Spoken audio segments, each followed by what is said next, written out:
والصلاة على من لا نبي بعده. أعوذ بالله من الشيطان الرجيم. بسم الله الرحمن الرحيم. شهر رمضان الذي أنزل فيه القرآن هدى للناس وبينات من الهدى والفرقان. صدق الله العظيم. اللهم صل على محمد النبي الأمي وعلى آله وسلم تسليما كثيرا كثيرا. واجب الاحترام عزیز ساتھیو، آج مؤرخہ 13 فروری سن 2026 رمضان المبارک قریب ہے۔ ہو سکتا ہے کہ بدھ یا جمعرات کے دن یکم رمضان ہو، روزہ شروع ہو جائے۔ آپ کے سامنے دوسرا سپارہ سورۃ بقرہ آیت نمبر 185 کا کچھ حصہ تلاوت کیا ہے۔ رمضان المبارک اور قرآن کریم کی شان میں اللہ تعالیٰ نے بیان فرمایا ہے، شہر رمضان المبارک کا مہینہ، الذی ایسا مہینہ، انزل فیہ القرآن کہ جس میں قرآن کریم کو نازل کیا گیا، ہدی للناس جو ہدایت ہے لوگوں کے لیے، وبینات من الہدی اور ہدایت کے دلائل موجود ہیں اس قرآن کریم میں، والفرقان اور حق اور باطل کی پہچان ہے۔ یہ قرآن کریم حق اور باطل کی پہچان ہے۔ اللہ رب العزت نے قرآن کریم کے متعلق فرمایا کہ ہم نے رمضان میں اتارا جو حق و باطل کی پہچان ہے اور ہدایت ہے، اور اس میں بڑے دلائل ہیں۔ تو رمضان مبارک کی فضیلت کے حوالے سے، فضائل اعمال سے آپ کے سامنے حدیث شریف کا مضمون پیش کرتا ہوں۔ یہ فضائل اعمال حضرت مولانا زکریا صاحب رحمہ اللہ، جو دنیا میں سب سے پہلے شیخ الحدیث کا لقب پانے والے ہیں،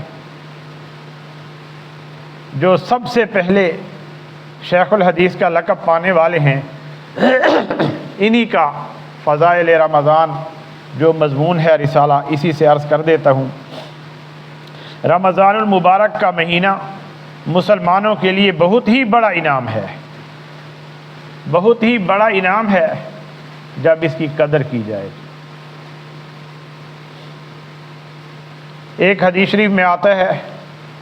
کہ اگر لوگوں کو یہ معلوم ہو جائے کہ رمضان المبارک کیا چیز ہے، یعنی رمضان المبارک کا رتبہ، اہمیت،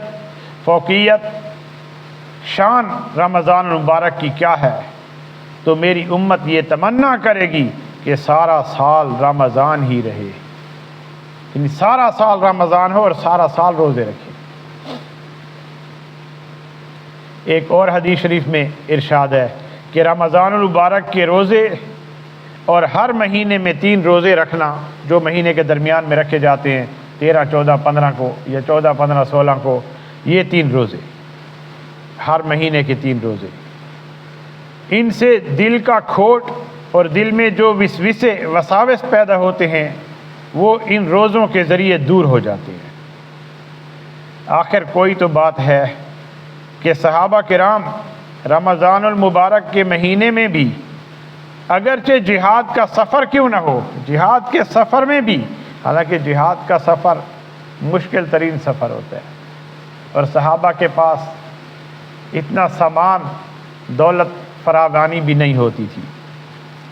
ایسے مشکل سفر میں بھی وہ روزے رکھا کرتے تھے، روزوں کا اہتمام کرتے تھے۔ حالانکہ پیغمبر علیہ الصلوۃ والتسلیم نے بار بار افطار فرما دینے کے لیے فرمایا، یعنی روزہ اگر سفر میں، اور جہاد کا سفر ہے، لمبا سفر ہے، یعنی مشکل سفر ہے، اس میں اگر روزہ نہ رکھو بعد میں رکھ لو تو اس کی گنجائش ہے۔ لیکن صحابہ اس کے باوجود بھی روزوں کا اہتمام فرماتے تھے، حتیٰ کہ حضور اکرم صلی اللہ علیہ وسلم کو حکماً منع فرمانا پڑا کہ سفر کی شدت، گرمی، سختی۔ مسلم شریف کی حدیث شریف میں آتا ہے کہ صحابہ کرام ایک غزوہ کے سفر میں ایک منزل پر، ایک مقام پر اترے، گرمی نہایت سخت تھی اور غربت کی وجہ سے اس قدر کپڑا بھی نہیں تھا کہ اس کپڑے کے نیچے چھپ کر سورج کی گرمی سے دھوپ سے بچا جائے۔ سب کے پاس کپڑا نہیں تھا، صحابہ کے پاس دھوپ کی گرمی سے بچاؤ کرنے کے لیے کوئی شامیانہ یا ایسی چادریں بھی صحابہ کے پاس نہیں تھی کہ الگ الگ سب صحابہ کے پاس چادر ہو، تمام کے پاس کپڑا نہیں تھا۔ بہت سے لوگ اپنے ہاتھ سے آفتاب کی شعاؤں کو، دھوپ کو اپنے اوپر سے یوں روک رہے تھے۔ اسی حالت میں روزے دار تھے، روزے کی حالت میں جن سے کھڑے ہو سکنے کا تحمل نہ ہوا اور وہ گر گئے۔ گویا کہ صحابہ کرام کی ایک جماعت سال بھر ہمیشہ روزے دار رہتی تھی، ہمیشہ روزہ رکھتے تھے۔ آگے فصل اول فضائل رمضان میں آتا ہے، حدیث شریف کا مفہوم ہے۔ ان سلمان رضی اللہ تعالیٰ عنہ قال خطبنا رسول اللہ صلی اللہ علیہ وآلہ وسلم فی آخر یوم من شعبان فقال یا ایہا الناس قد اظلکم شہر عظیم مبارک شہر فیہ لیلۃ خیر من الف شہر شہر جعل اللہ صیامہ وفریضۃ وقیام لیلہ تطوعا من تقرب فیہ بخصلۃ کان کمن ادا فریضۃ فیما سواہ ومن ادا فریضۃ فیہ کان کمن ادا 70 فریضہ فیما سواہ ثوابہ الجنہ الی آخر یوم کما قال علیہ الصلوۃ والسلام۔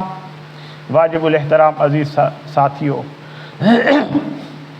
مفہوم آپ کے سامنے رکھ دیتا ہوں۔ حضرت سلمان رضی اللہ تعالیٰ نے فرماتے ہیں کہ نبی کریم صلی اللہ علیہ وآلہ وسلم نے شعبان کی آخری تاریخ میں ہم لوگوں کو واعظ فرمایا، یعنی نصیحت فرمائی۔ رمضان المبارک کے مہینے کے آنے سے پہلے نصیحت فرما دی کہ تمہارے اوپر ایک مہینہ آ رہا ہے جو بہت بڑا مہینہ ہے، یعنی عظمت کے لحاظ سے بڑا ہے، اہمیت کے لحاظ سے بڑا ہے، فوقیت کے لحاظ سے بڑا ہے،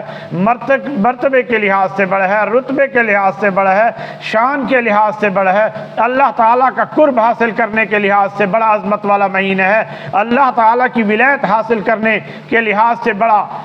بڑا عظیم الشان مہینہ ہے، اللہ تعالیٰ سے اپنے گناہ بخشوانے کے لیے بہترین سیزن کا مہینہ ہے، اللہ تعالیٰ سے جہنم سے بچنے کی دعا کر کے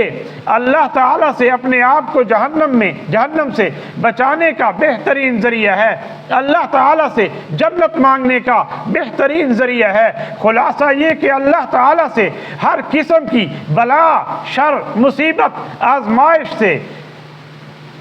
چھٹکارا مانگنے کا بہترین مہینہ ہے اور ہر قسم کی اچھائیاں، انعام مانگنے کا بہترین مہینہ ہے۔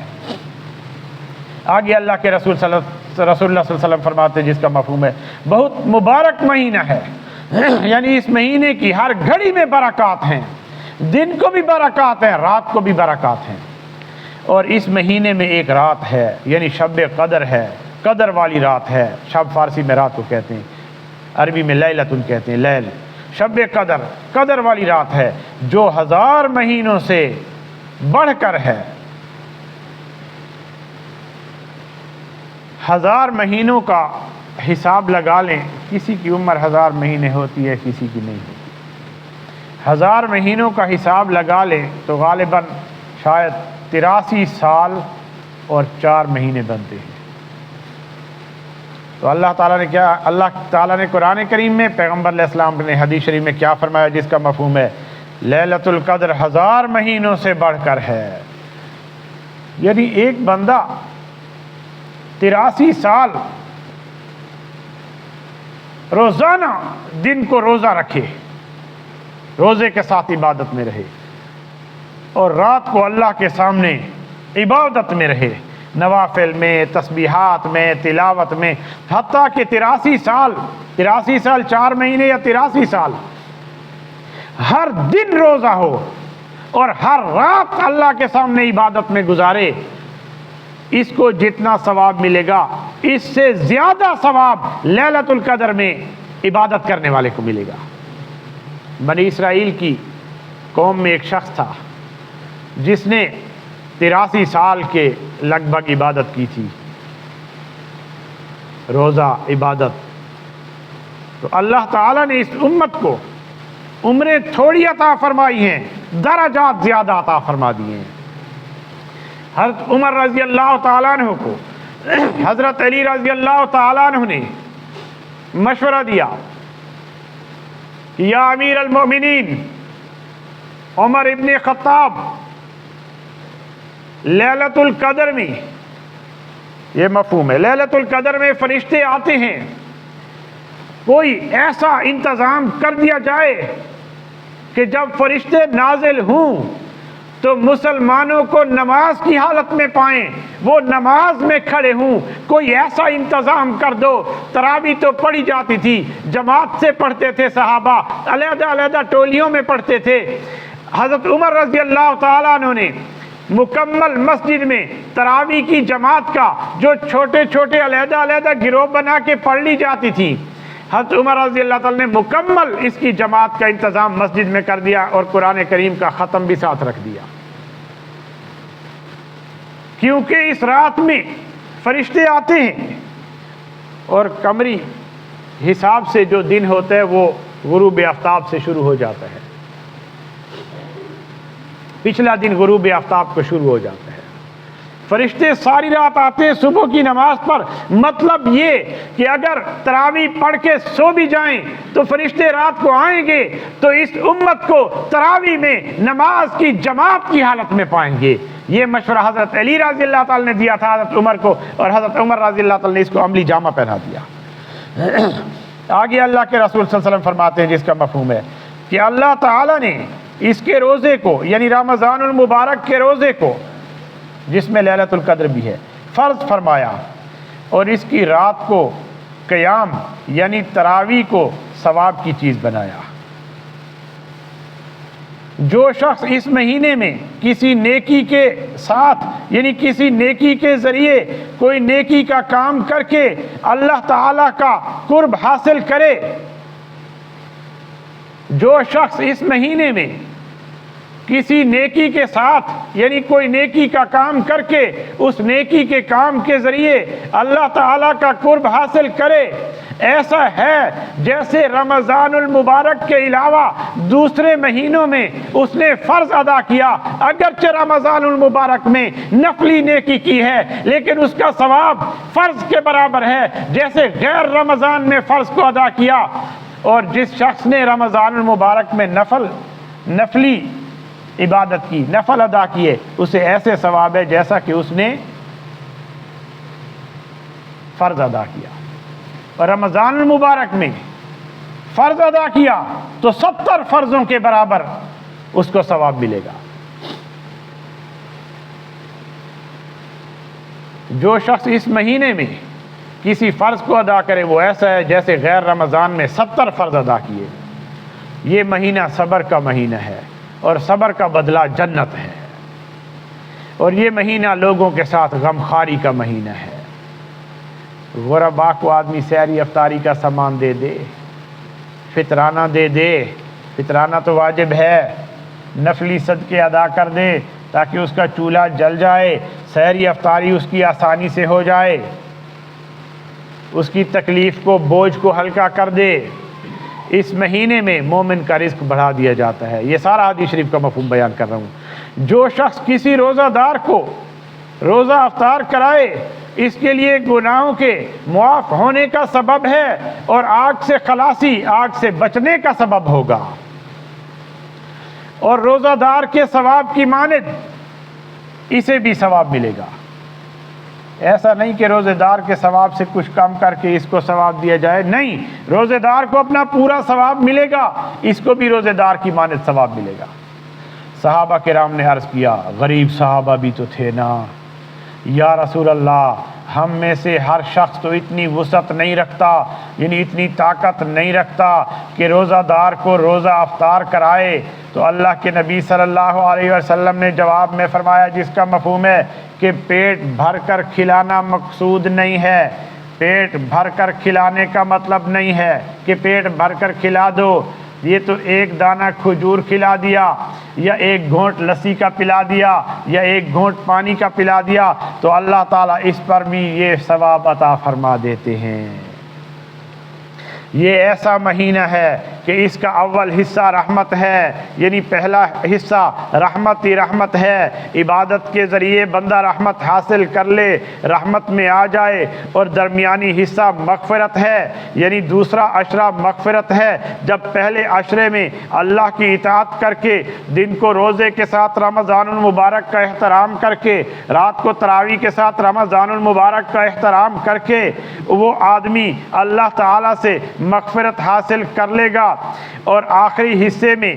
اللہ رب العزت آگ سے آزادی، آگ سے خلاصی عطا فرماتے ہیں۔ جب پہلے حصے میں اللہ کی اطاعت کی، دن کو روزے کے ساتھ رمضان المبارک کا احترام کیا، رات کو تراویح کے ساتھ رمضان المبارک کا احترام کیا، رحمت میں جگہ مل گئی، رحمت برس گئی، رحمت کے نتیجے میں دوسرے عشرے میں مغفرت مل گئی، اللہ کی اطاعت میں تھا، مغفرت کے جواب میں جہنم سے آگ سے خلاصی مل گئی۔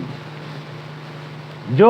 دن کو روزے کے ساتھ رمضان مبارک کا احترام کرتا ہے، رات کو تراویح کے ساتھ رمضان مبارک کا احترام کرتا ہے، اللہ تعالیٰ اسے گناہوں کی معافی مانگنے کی بھی توفیق عطا فرما دیتی ہے اور معاف بھی فرما دیتی ہے۔ جو شخص اس مہینے میں ہلکا کر دے اپنے غلام و خادم کے بوجھ کو، اس کے لیے مغفرت، اللہ تعالیٰ اس کے لیے مغفرت فرما دیتے ہیں۔ دہاڑی پہ لگا ہوا ہے، گھر بنا رہا ہوں، دکان بنوا رہا ہوں، مارکیٹ بنوا رہا ہوں، مزدور لگا ہوا ہے، روزہ ہے، اس کے بوجھ کو ہلکا کر دے۔ آج کے دور میں غلام تو نہیں ہے، خادم ہے،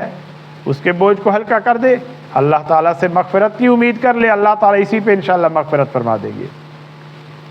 اور آگ سے بھی آزادی فرماتے ہیں کہ اس نے اپنے اسپارٹی نیٹ ماتحت کے بوجھ کو رمضان المبارک کی وجہ سے، روزے کی وجہ سے ہلکا کر دیا۔ اور آگے اللہ کے رسول صلی اللہ علیہ وسلم فرماتے ہیں، جس کا مفہوم ہے 4 چیزوں میں کثرت رکھا کرو، جن 2 چیزوں میں اللہ تعالیٰ کی رضا ہے، 2 چیزوں کو اللہ کی رضا کے واسطے، اور 2 چیزیں ایسی ہیں جن سے تم کو کوئی چارہ کار نہیں، جن سے تم کو کوئی چھٹکارا نہیں۔ پہلی 2 چیزیں جن سے تم اپنے رب کو راضی کرو، وہ کلمہ طیبہ اور استغفار کی کثرت ہے۔ جو بندہ کلمہ طیبہ 100 سے زیادہ دفعہ پڑھتا ہے تو اللہ تعالیٰ اسے ہو سکتا ہے کہ ایسے اٹھائیں کہ اس کا چہرہ 14ویں رات کے چاند کی طرح چمکتا ہو، جو کثرت سے پڑھے گا۔ اور حدیث شریف میں آتا ہے جس کا مفہوم ہے طوبیٰ لمن وجد فی صحیفتہ